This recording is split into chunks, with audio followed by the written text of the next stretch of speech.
तीन प्रकारचे अंडरबेलीज आहेत. एक आहे ड्रग रॅकेट्स, दुसरं आहे सेक्स रॅकेट्स आणि तिसरं आहे आर्मामेंट रॅकेट्स. आता खूप लोकांना माहीत नाही, अमेरिकेमध्ये सेक्स स्कॅन्डल ही व्यापक प्रमाणावर ते चालतं. खरोखर एप्स्टीन फाईल्सनं काही मोठा धमाका होणार आहे का? त्या ॲक्च्युली अपघाताने त्या लक्षात आलं की अशा टेप्स आहेत. त्या अशा टेप्स आहेत कळल्यानंतर मागणी व्हायला लागली की त्या टेप्स बाहेर करा.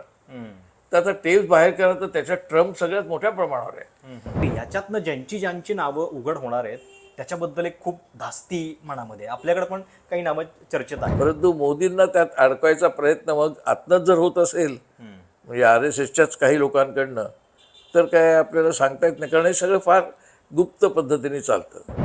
नमस्कार, मी प्रशांत कदम. संपूर्ण जगभरामध्ये सध्या एका तारखेची खूप चर्चा होतीये आणि ती तारीख आहे 19 डिसेंबर. केवळ भारतातच नव्हे तर जगामध्ये या तारखेबद्दल एक अनामिक गूढ निर्माण झालेला आहे. काय नेमकं होणार त्या दिवशी याच्याविषयी बरीच चर्चा होतीये, दबक्या आवाजामध्ये होते. काही लोक स्पेक्युलेशन करतायत की त्याच्यानंतर काय होऊ शकेल. आपल्याकडे सुद्धा महाराष्ट्रामध्ये माजी मुख्यमंत्री पृथ्वीराज चव्हाण यांनी एक भाकीत याच तारखेशी निगडीत केलेला आहे. आणि साहजिक आहे की या तारखेला काय होणार आहे तर एप्स्टीन फाईल्स रिलीज होणार आहेत. अमेरिकेमध्ये एक कायदा या संदर्भात मंजूर झालेला आहे, एप्स्टीन फाईल्स ट्रान्सपरन्सी ॲक्ट. आणि जे डोनाल्ड ट्रम्प सुरुवातीला या फाईल्स रिलीज करण्यासाठी तयार नव्हते, फोर्सफुली का होईना, पण त्यांना आता ते करावं लागतं आहे. आणि 19 डिसेंबरला या फाईल्स अमेरिकेचं जस्टिस डिपार्टमेंट जे आहे ते रिलीज करणार आहे.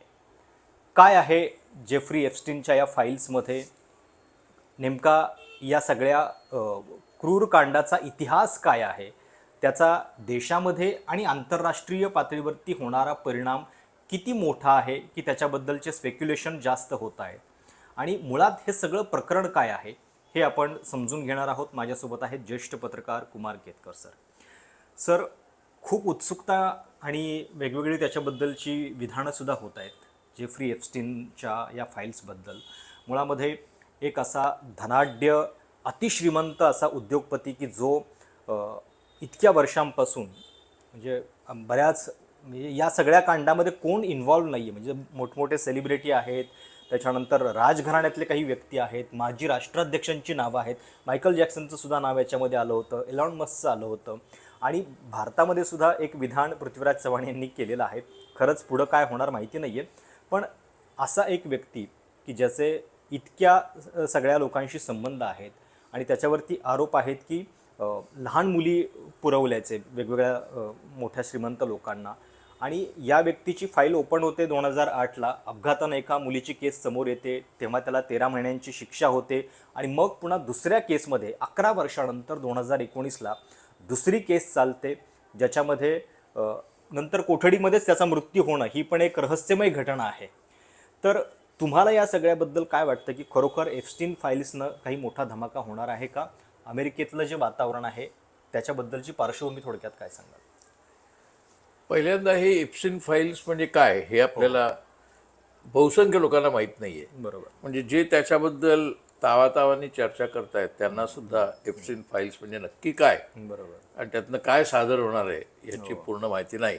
पृथ्वीराज चव्हाणांना अर्थातच माहिती आहे, परंतु एकूण सर्वसामान्य आपले दर्शक आहेत, वाचक आहेत, त्यांना एप्स्टीन हा एक अत्यंत धनाढ्य माणूस आहे. खूप धनाढ्य, म्हणजे आता मी राहतो पण एक खूप धनाढ्य, म्हणजे असे अमेरिकेत खूप आहेत सुपर मिलियनर्स, असे ते लोक आहेत. आणि फिल्थी रिच. हां, फिल्थी रिच, त्याच्यावरती पुस्तकच आहे, त्या पुस्तकाचं नावच फिल्थी रिच. म्हणजे अगदी काय म्हणतात त्याला, अतिशय घाण असे श्रीमंत लोक, असं पुस्तकाचं टायटलच आहे. फिल्थी रिचचं भाषांतर तेच होईल. तर असे अमेरिकेत आहेत. ते जनरली काय करतात की आता काय ह्या स्तरावर ते पोचले की त्यांना काय पास टाईम का काय नसतो, असे खूप लोक आहेत.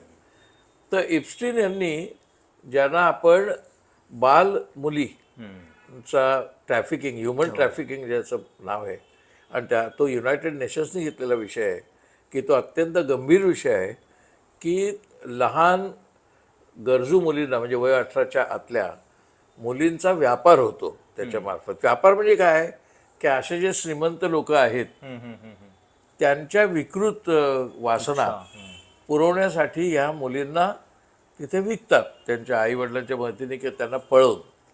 आणि हे फार मोठं रॅकेट आहे, खूप मोठं रॅकेट आहे, जागतिक रॅकेट आहे असं मुलींना पुरवणं हे. आणि मग ते कोणाला पुरवतात तर त्या त्या क्षेत्रातल्या त्यावेळच्या अत्यंत समर्थ असे जे लोक असतात, म्हणजे top business heads, top politicians, top corporates, त्यानंतर top technocrats, top intellectuals, top journalist, अशा सगळ्यांना ते अशा मुली पुरवतात. त्या मुली ठिकठिकाणून आलेल्या असतात जगातल्या, प्रामुख्याने अमेरिकेत पण जगातल्या आलेल्या असतात. आणि त्या पुरवताना ते एक गोष्ट करतात, म्हणजे हा जो धनाढ्य माणूस असतो तो माणूस त्या सगळ्याची टेप करतो. म्हणजे त्यांचे सगळे जे संबंध, बरोबर, आणि जे काही बेडरूममध्ये संबंध होतात त्याचं सगळ्याचं ते टेप करतात. आणि ते टेप करतायतच ह्याची कल्पना त्या सगळ्यांना असते असं नाही. आणि त्याच्यामुळे ते ब्लॅकमेलसाठी वापरलं जातं. आता ते वापरणं त्यांना आवश्यक आहे, कारण ते गुन्हा करतायत, तर तो गुन्हा त्याच्यासाठी त्यांना उघडकीला येऊन शिक्षा होऊ शकते. तर शिक्षा होणार म्हटल्याबरोबर ते म्हणतात की आम्ही हे सादर करू किंवा जाहीर करू, आणि असं ब्लॅकमेल करून ते राहतात. आता अशा ब्लॅकमेलिंगच्या मेथडनी हे एप्स्टीन राहत होते बराच काळ. आता खूप लोकांना माहीत नाही, अमेरिकेमध्ये सेक्स स्कॅन्डल ही अतिशय काय म्हणतात त्याला समजली जाणारी गोष्ट आहे, व्यापक प्रमाणावर ते चालतं. आता सहज उदाहरणं द्यायची झाली तर ह्याची तुलना नाही होणार. एप्स्टीन फाईल्स एक मोठं रॅकेट आहे, जागतिक रॅकेट आहे. पण सेक्स स्कॅन्डल हे अमेरिकेला नवीन नाहीत. बिल क्लिंटनवरती पण ते आरोप होते, केनेडींवरती तर प्रचंड आरोप होते. केनेडींचं एवढं गौरव केला जातो, त्यांना कॅमेलॉट वगैरे पण म्हणतात. पण जॉन केनेडींच्या भानगडी म्हणजे इतक्या प्रचंड होत्या की व्हाईट हाऊसमध्ये ते 2 किंवा 3 रूममध्ये त्यांचे स्पेशल बेड्स ठेवलेली असायची. इथपर्यंत चर्चा आहे, त्याच्याबद्दल इन्व्हेस्टिगेशन झालं आहे, त्याच्याबद्दल जॉन केनेडी सेक्स लाईफ ह्याच्यावरती पुस्तकं आलेली आहेत.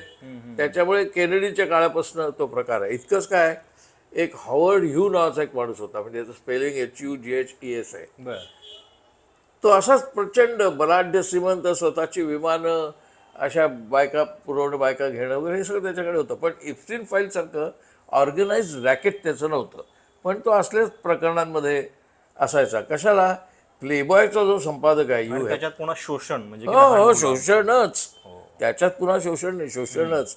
तसा जो ह्यू हेफनर जो होता, म्हणजे प्लेबॉयचा मालक, त्या प्लेबॉयच्या मालकाने तर ते इंडस्ट्रीज केली होती, पण म्हणजे त्याचं पण इप्सिन सारखं नव्हतं. पण त्याच्या पण रॅकेटमध्ये, त्याचं जे रॅकेट होतं त्याच्यामध्ये अशा सगळे बडे बडे लोक यायचे आणि त्या बायकांचं शोषण व्हायचं त्याच्यात. आणि त्यात बायका यायच्या, गरजू बायका यायच्या, सुंदर बायका यायच्या, नट्या यायच्या, विविध क्षेत्रात त्या मॉडेल्स यायच्या, की त्याच्यामुळे त्या मॉडेल्सना किंवा त्या नट्यांना असं वाटायचं की आपला वरच्या स्तरावरच्या राजकारण्यांशी संबंध येऊ शकतो.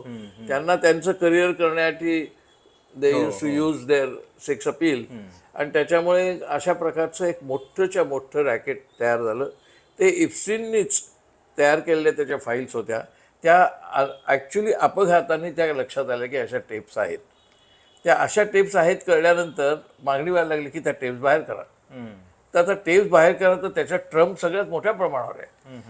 म्हणजे आता गंमत जर म्हणाल तर तुम्ही इंग्लंडमध्ये सुद्धा क्रिस्टिन किलर नावाची एक कॉलगर्ल होती, पण प्रॉस्टिट्यूट होती. त्या कॉलगरच्या संबंधामध्ये इंग्लंडचे मिनिस्टर होते, रशियाचे ॲम्बॅसेडर्स होते. आणि त्या प्रकरणात इंग्लंडमधलं एक सरकार पडलं. क्लिंटनचं सरकार अक्षरशः काठावर वाचलं, नाही तर क्लिंटनचं सरकार सुद्धा पडत होतं. जॉन केनेडी अजून काळ राहिले असते तर त्यांच्याही सरकारवरती हा आरोप आला असता. म्हणजे सेक्स स्कॅन्डलच्या आधारे सरकार पडणं याचा इतिहास मोठा आहे, तसा काही लहान इतिहास नाही तो. त्यामुळेच ट्रम्पला भीती होती की आपलंही सरकार ह्या प्रकरणात ह्या फाईल बाहेर आल्या तर पडेल. त्यामुळे ट्रम्पने त्या दाबून ठेवल्या. आणि इतकंच नाही तर नंतरच्या काळात अनेक डेमोक्रॅट पक्षाचे लोक त्यात इन्व्हॉल्ड असल्यामुळे इप्स्टीनला अटकच झाली. आता इप्स्टीनला अटक झाली ती काय यांच्या काळात झाली नाही, ट्रम्पच्या काळात झाली नाही, परंतु इप्स्टीनला अटक झाल्यानंतर आणि तो तुरुंगातच मेला. आता तो तुरुंग असा मनुष्य की जो एवढा मोठा एक प्रकारे गुन्हेगारच आहे, बिलियन्स ऑफ डॉलर्स म्हणजे ह्याच्यात गुपित असतील त्याच्याकडे, तर त्यालाच पकडल्यामुळे आणि त्याचं मरण तिकडेच झाल्यामुळे असा प्रवाद झाला की त्यांना त्यांची हत्या केली, हे प्रकरण बाहेर येऊ नये म्हणून, असं साधारणपणे म्हटलं गेलं. ते खरं खोटं आपल्याला माहीत नाही, की त्याच्यावर अजून अधिकृत पुरावे काही नाहीत. परंतु ह्याच्यात पहिला प्रश्न आला की हे जर बाहेर आलं तर ट्रम्प सरकारच पडेल. इतक्या ट्रम्पच्या भानगडी त्याच्यामध्ये आहेत. आणि ट्रम्पच्या भानगडींची चर्चा अगोदर, ते निवडून यायच्या अगोदरपासून आहेच. एका कॉलगरने, म्हणजे एका प्रॉस्टिट्यूटने तर जाहीर स्टेटमेंट केलं होतं की ह्यांनी मला वापरले आणि पैसे दिले नाहीत, ते पैसे पेंडिंग आहेत. ती पैसे तो अध्यक्ष झाल्यावर पैसे मागायला आली की माझे पैसे तुम्ही दिले नाहीत. आता असं हे सगळी ओपन चर्चा होते. आणि एका बाजूला हे आहे आणि दुसऱ्या बाजूला ट्रम्पचा साम्राज्यवाद आहे. बरोबर. म्हणजे मुख्य विषय व्हायला पाहिजे चर्चेचा हा ट्रम्पचा साम्राज्यवाद, ट्रम्पची आर्थिक दादागिरी संबंध जगावर चालणारी.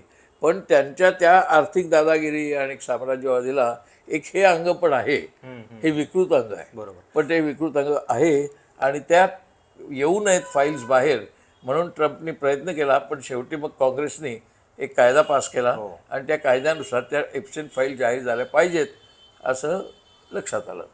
पण जसजशी आता ही तारीख जवळ येत चाललेली आहे तसं याच्याबद्दलचं रहस्य वाढत चाललेलं आहे. 300 GB डेटा त्याच्यामध्ये आहे. काही फाईल्स आधी पण रिलीज झालेल्या आहेत, म्हणजे वेगवेगळ्या केसेसमध्ये पब्लिक डिमांड कोर्टात सादर झाले, कोर्टात सादर पण झालेले आहेत. पण हा जो कायदा झाला तो 3 पानांचा कायदा आहे आणि त्याच्यामध्ये काय रिलीज केलं पाहिजे आणि काय रिलीज करायचं नाही याच्याबद्दल पण स्पष्टपणे 5 निकष points दिलेले आहेत त्याच्यात. लिहिलेले आहेत. म्हणजे केवळ एखाद्या अतिमहत्वाच्या VIP व्यक्तीला लज्जा उत्पन्न होईल किंवा त्याचं पद धोक्यात आहे म्हणून किंवा त्याच्या याच्यासाठी कुठलीही गोष्ट लपवली जाणार नाहीये हे स्पष्ट लिहिलेलं आहे. दुसरीकडे जे विक्टिम्स आहेत या सगळ्या केसेसमधली त्यांच्याबद्दलची कुठलीही प्रायव्हेट गोष्ट जी आहे ती उघड केली जाणार नाहीये. पण इंटरेस्टिंग काय आहे की त्याचं एक ब्लॅक बुक नोट होती, डायरी, की ज्याच्यामध्ये काही कॉन्टॅक्ट्स लिहून ठेवलेले आहेत. काही ठिकाणी फ्लाईट डिटेल्स आहेत की एकत्रित प्रवास केलेला आहे. काही ठिकाणी इतर तपशील आहेत. तर हे किंवा ईमेल्स आहेत की त्यांना संपर्कासाठी की आपण भेटूयात का म्हणून असे ईमेल्स केलेले आहेत. तर याच्यातनं ज्यांची नावं उघड होणार आहेत त्याच्याबद्दल एक खूप धास्ती मनामध्ये. आपल्याकडे पण काही नावं चर्चेत आहेत. काही नावं म्हणजे आपल्याकडे नरेंद्र मोदींचंच नाव आहे. त्याच्यानंतर हरदीप पुरी जे त्यांचे लाडके मंत्री आहेत त्यांचंही त्याच्यात नाव आहे. त्याच्यामुळे स्वाभाविकच आपल्या सरकारमध्ये सुद्धा नाही म्हटलं तरी थोडीफार पॅनिक आहे की हे जर बाहेर जाहीरपणे आलं आणि त्यांचे संबंध असे सगळीकडे जाहीर झाले तर मग मोदींचं सरकारही अडचणीत येऊ शकतं. कदाचित त्याच अनुषंगाने पृथ्वीराज चव्हाणांनी विधान केलं असेल की बाबा मोदींचं नाव आलं, हरदीप पुरीचं नाव आलं तर मग हे सरकार धोक्यात येईल. आणि मग ते सरकार धोक्यात येईल जे पुरावे काय, तर ख्रिस्तीन किलरच्या काळामध्ये इंग्लंडमधलं सरकार धोक्यात आलं, क्लिंटनचं जवळजवळ धोक्यात आलं. तर अशा पार्श्वभूमीवरती आपल्याकडेही असं येईल तो मुद्दा वेगळा आहे. परंतु नरेंद्र मोदींचं आणि हरदीप पुरींचं नाव मात्र त्याच्यामध्ये आहे. याच्यामुळे भारतामध्ये एक प्रकारची त्याच्यावर चिंता आणि आहे. मला योगायोग काय वाटला, 19 डिसेंबर ही तारीख आहे आणि नेमकं त्याच वेळी अधिवेशन पण संपते. म्हणजे त्याच्यानंतर जे काही होईल त्याच्या गदारोळासाठी संसदेत काही जागा उपलब्ध नाही. हे योगायोगानं झालं का आपल्याला माहिती नाही, पण हा एक मुद्दा आहे. कोणतीही गोष्ट राजकारणामध्ये योगायोगाने होत नाही. मग ते खून असो किंवा कटकारस्थान असो, ते योगायोगाने नाही, सगळं नियोजन पद्धतीनेच होतं कायम. मग ते इंदिरा गांधींची हत्या असो, राजीव गांधींची हत्या असो, केनेडींची हत्या असो, ॲलंडींची हत्या असो, पालमेंटची हत्या असो, हे हत्या प्रकरण झालं. पण ही स्कॅन्डल सगळी येतात. आता ख्रिश्चन किलरचं अमेरिकेतलं स्कॅन्डल किंवा लुइन्स्कीचं अमेरिकेतलं स्कॅन्डल, ही बाहेर असे की एकदम येत नाहीत अपघाताने. त्याच्या पाठीमागे कोणतरी ब्लॅकमेलर असतो, त्याच्या पाठीमागे काहीतरी सत्तेचं राजकारण असतं. आणि ते आता आपल्याकडे सुद्धा मोदींवरती चार्ज त्याच्यात आहेच आणि मोदींवरच्या फाईल्सच आहेत. हे कोण म्हणतंय? कुमार केतकर नाही म्हणत आहेत, हे सुब्रमण्यम स्वामी म्हणतात. म्हणजे सुब्रमण्यम स्वामी आता कसे माहिती नटोरियस आहेत हे आपल्याला माहिती आहे. त्यामुळे ते म्हणतील ते सगळं खरं असेल असं नाही, पण त्यांच्याच पक्षातला माणूस आणि यांच्याबद्दल पण विधान करत आणि त्यांच्याच पक्षातला तो आहे. त्यांच्याच पक्षातला तो आहे आणि हे विधान केल्यावर सुद्धा तो अजून आहे. बरोबर. त्याच्यामुळे काय त्याच्या पाठीमागचं राजकारण कळत नाही. परंतु मोदींना त्यात अडकवायचा प्रयत्न मग आत्ताच जर होत असेल म्हणजे RSSच्याच काही लोकांकडनं, तर काय आपल्याला सांगता येत नाही, कारण हे सगळं फार गुप्त पद्धतीने चालतं. तर त्याच्यामुळे इप्सिन फाईल्सचं स्कॅन्डल जर खऱ्या अर्थाने नैतिकतेच्या राजकारणाच्या पातळीवरती बघायचं झालं आणि त्यात जर मोदींची इन्व्हॉल्वमेंट असेल तर मोदींनी खरोखरच राजीनामा द्यायला पाहिजे, ओके. म्हणजे नैतिकतेच्या पातळीवर. म्हणजे ही भीती तर आहेच की तिकडं काय होतंय, ट्रम्प यांचं नाव किती येतंय वगैरे वगैरे. पण एक चर्चा अशी पण आहे की कदाचित फार काही तिकडे उघड होणार पण नाही. म्हणजे अटर्नी जनरल तिथं जे डिसाईड करणार आहेत की कुठल्या फाईल्स ओपन कुठल्या नाहीत, तर याच्यामध्ये तुम्हाला असं वाटतं की खरोखर ट्रम्प यांच्या सत्तेला पण धोका आहे त्याच्यात? म्हणून मी म्हटलं नैतिकतेच्या पातळीवरती बघायचं झालं तर नुसता धोका नाही, त्यांनी ताबडतोब राजीनामा द्यायला पाहिजे अशी स्थिती आहे. पण नैतिकतेचा धोका कोणाला? जे नीतिमत्ता पाळतात त्यांना. बरोबर. ट्रम्प कोणतीच नीतिमत्ता पाळत नाहीत, कोणतीही नीतिमत्ता पाळत नाहीत. ती जी वेश्या होती जिने जाहीर येऊन विधान केलं की यांनी मला पैसे दिले नाहीत. आता अशा प्रकारचं विधान देशाच्या प्रमुख माणसाबद्दल एक साधी वेश्या करते आणि फोटोसहित तिच्या नावासहित चर्चा होते, तरी पण काही होत नाही, याचा अर्थ एकूण राजकारण्यांची आणि काही प्रमाणात समाजाची सुद्धा नीतिमत्ता खूप खालावली असं आपल्या लक्षात येतं. त्यामुळे मोदी पण तसं म्हणतील, काय असेल तिकडे खोटं आहेत ते. आत्ता ऑलरेडी काही लोक म्हणतात की इप्सिन फाईल्स खोटे आहेत. आता उदाहरणार्थ त्याच्यामध्ये एक डायरी तू म्हणलास ती ब्लॅक डायरी, त्या ब्लॅक डायरीमध्ये अनेक नावं आहेत. आता गंमत अशी आहे, त्याची सहकारी बाई आहे मॅक्सवेल नावाची, ती जी बाई आहे ती ह्याला मदत करायची, ह्या सगळ्या ह्युमन ट्रॅफिकिंगला, मुलींना आणणारा, निर्णय लोकांना द्यायला, पुरवायला, त्यांना त्यांची चर्चा करायला, हे सगळी करायची ती. तर त्यामुळे ती कोणाकोणाला आपण पुरवू शकू याची यादी करायची. त्याच्यावर मग ईमेल असायचा, फोन असायचा. मग त्यात त्यांनी प्रिन्स चार्ल्सचा भाऊ असेल, नोम चोम्स्की असेल, मायकेल जॅक्सन, अशा बऱ्याच सेलिब्रिटी लोकांची नावं आहेत आणि फोन नंबर, बिल क्लिंटनचं म्हणा, असे फोन नंबर आणि नावं आहेत. आता ज्या अर्थी त्या डायरीत फोन नंबर आणि नावं आहेत याचा अर्थ असा नाही की ते इन्व्हॉल्ड आहेतच. बरोबर. अनेक लोक डिनाय पण करतील, डिनाय करतील, त्यांना प्रयत्न केला होता आणि आम्हाला फोन आला पण आम्ही त्याचं काहीतरी प्रायव्हेट बेट पण होतं, म्हणजे खासगी बेट, त्या बेटावरती तो. हे सगळे असलेच उद्योग करतात हे लोक. सगळ्यांची ह्यू हेफनरची पण भेट होती, हॉवर्ड ह्यूचं पण भेट होतं, हे सगळे असे आहेत लोक. त्यामुळे अमेरिकेमध्ये ही जी अंडरबेली ज्याला आपण म्हणू, म्हणजे क्रिमिनल नव्हे, ह्या टाईपची व्यवहाराची जी अंडरबेली, 3 प्रकारचे अंडरबेलीज आहेत.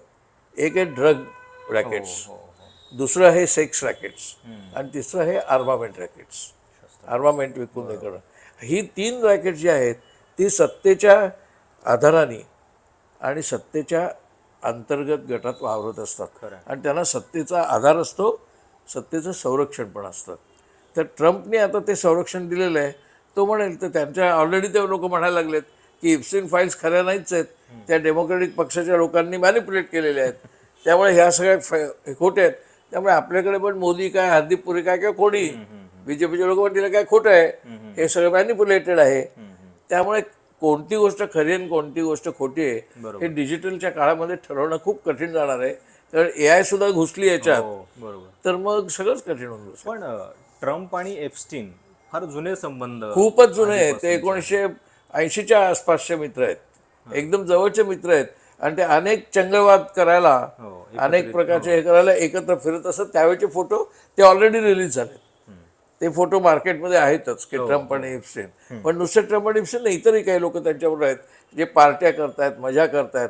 आपण आपल्याकडे रेव्हिंग पार्टीज झाल्या की त्याच्यावर केवढी चर्चा होते, तशा रेव्हिंग पार्टीजच्या गुणिले 10 अशा यांच्या पार्ट्या आहेत इप्सिनने ऑर्गनाईज केलेल्या, एक्सपेन्सिव्ह आणि स्कॅन्डलस, आणि त्या आहेत. त्याच्यामुळे त्या पार्ट्यांमधले काही काही फोटो आत्ताच अवेलेबल आहेत. म्हणजे त्याच्यासाठी फाईल्स 19 तारखेला जाहीर व्हायची गरज नाही. 19 म्हणजे अमेरिकेत त्याविषयी रात्री 18 असेल, आपल्याकडे 19 म्हणजे इथे 20 होईल.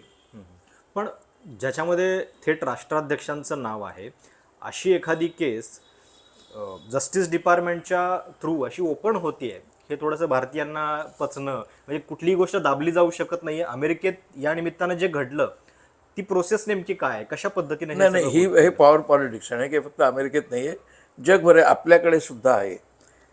विनोद राय नावाच्या गृहस्थांनी CAG फाईल ओपन केल्या.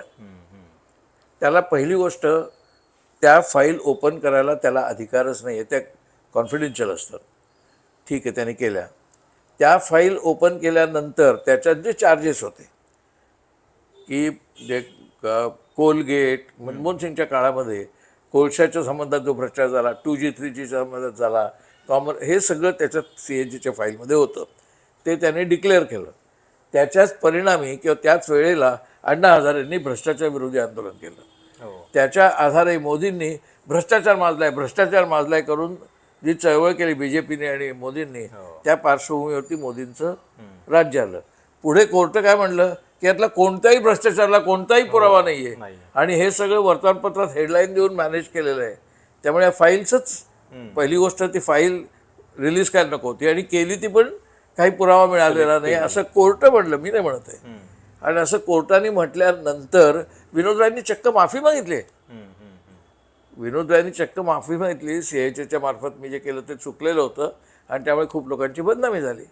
हे कशाला? VP सिंग मी प्रेस कॉन्फरन्समध्ये हजर होतो, रिपोर्टर होतो मी. हा बघा बोफोर्सचा पुरावा. सोनिया गांधी आणि राजीव गांधी यांचे बोफोर्सच्या संबंधात अकाउंट जे आहेत पैसे, ते सगळे स्वित्झर्लंडमध्ये या नंबरला अवेलेबल आहेत वगैरे असं ते सांगायचे कागद दाखवून.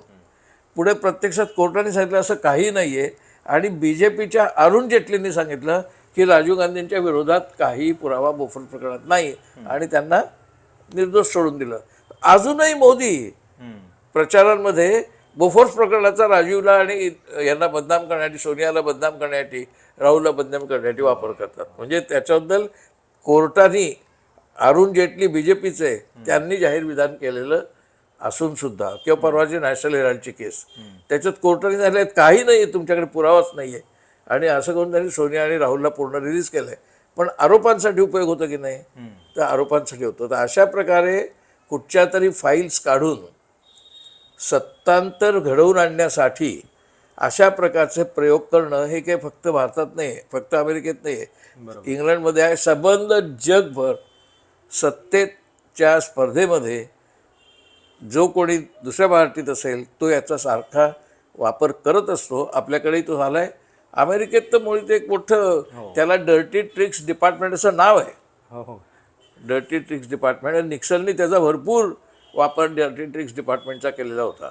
इतकंच काय, काही काही वेळेला तर हे लोक त्या डर्टी ट्रिक्स डिपार्टमेंटच्या मार्फत कुठच्या तरी बाईला एखाद्या माणसाच्याकडे पाठवून त्याच्याशी त्यांचे संबंध असल्याचे तथाकथित फोटो तयार करून, म्हणजे ते जातेच ती बाई, तोही तिच्याबरोबर असतो, तो तिच्याबरोबर असतो. अशा टाईपचे मॅनिप्युलेटेड रिलेशनशिप्स करून ब्लॅकमेल करून सरकार पाडलेलं आहे. आपल्याकडे सुद्धा सरन्यायाधीशांची संजय जोशीची केस प्रसिद्ध आहे. बरोबर. त्यामुळे मॅनिप्युलेटेड सेक्स फाईल्स हे आपल्याकडे पण आहे झालेलं. संजय जोशीचं प्रकरण प्रसिद्ध आहे आणि एका सरन्यायाधीशांच्या बाबतीत पण झालेलंच आहे. पण ज्या पद्धतीनं हे सगळं समोर आलं एप्स्टीनच्या बाबतीमध्ये 2006-08च्या आसपास, एका 14 वर्षाखालील मुलीच्या वडिलांकडं ही सगळी माहिती येते आणि मग ते पोलिसांच्याकडे जातात आणि तिथून हे सगळं ओपन होतं. म्हणजे आणि हे इतकं विकृत सगळं जग आहे, ते तिथून सगळं सुरुवात होते. तर हे ज्या पद्धतीनं बाहेर आलं त्याच्याबद्दल नाही, पण तो पण सत्तेचाच भाग आहे. ॲक्च्युली सुरुवातीला त्या वडिलांनी ज्यावेळी ते सांगितलं त्यावेळी त्यांनी तो एक प्रकारे काय म्हणतात इनोसंटली माझ्या मुलीवरती कसा अत्याचार झाला हे सांगण्यासाठी केलं. पण त्यांच्या दृष्टिकोनातनं तो इनोसन्स होता आणि तो खरा होता. पण जे लोक त्याच्या मागावर असतात, आता वॉटरगेट प्रकरणामध्ये जो रॉबरी झाली, ती रॉबरी करताना एवढं पुढे ते वॉटरगेट प्रकरण निक्सनला राजीनामा द्यायला लागेल असं वाटलेलं नव्हतं. त्यांना वाटलं तर मिटेल, खुद्द निक्सनला वाटलं होतं मिटेल. त्यामुळे एखादी गोष्ट सहजगत्या घडलेली तिचं रूपांतर मोठ्या स्कॅन्डलमध्ये कसं होतं याचे पुरावे तर अक्षरशः उदंड आहेत आणि जगभर आहेत ते. आणि ते जगभरचे पुरावे सगळे अशा प्रकरणात येतात. आता नेमकं केव्हा आलं हे फायनल, तर ट्रम्प राज्यावर आल्यावर आलं. बरोबर. सुरुवात केव्हा झाली, तर ट्रम्प पहिल्यांदा होता त्यावेळेला सुरुवात झाली. त्याच्याही अगोदर सुरुवात कधी आहे, तर त्याचं 2008 म्हणजे त्यावेळेला ओबामाचं राज्य आहे. म्हणजे कायम असा एक तो स्रोत राहिलेला आहे की ज्याच्या आधारे सत्तेसाठी आपल्याला ही स्कॅन्डल्स वापरता येतात. आणि सेक्स स्कॅन्डलचा आधार असा असतो की त्यामुळे ते सरकार किंवा त्यातला जो अधिकारी वर्ग आहे किंवा त्यातला अध्यक्ष पंतप्रधान जो कोण असेल तो कसा नीतीभ्रष्ट आहे हे सिद्ध करण्यासाठी केवळ त्यांनी पैसे खाल्ले आणि होत नाही फार. पैसे सगळेच खात्यात हल्ली, त्यावेळेला पैसे काढायला महत्वच राहिलेलं नाही. सेक्स स्कॅन्डलमध्ये जर त्यांना दाखवलं तर त्याची नीतिमत्ता अगदी खराब आहे हे सिद्ध व्हायला मदत करता येते. म्हणून सेक्स स्कॅन्डलला महत्त्व आहे, म्हणून इप्सिन फाईलला महत्त्व आहे. मला जर विचारशील तर हे सगळं ऐकणारे, वाचणारे आणि भाग घेणारे आणि राजकारणी हे सगळे ज्याला व्हायर्स म्हणतात तसे आहेत. ते हे व्हायरिझमने पछाडलेले लोक आहेत. म्हणजे ज्यांना ह्या विषयामध्ये एक अतिशय विकृत आनंद होतो हे वाचण्यात किंवा ऐकण्यात किंवा पाहण्यामध्ये. म्हणजे पॉर्नोग्राफी पाहणारा जो वर्ग आहे तो मोठा आहे. बरोबर.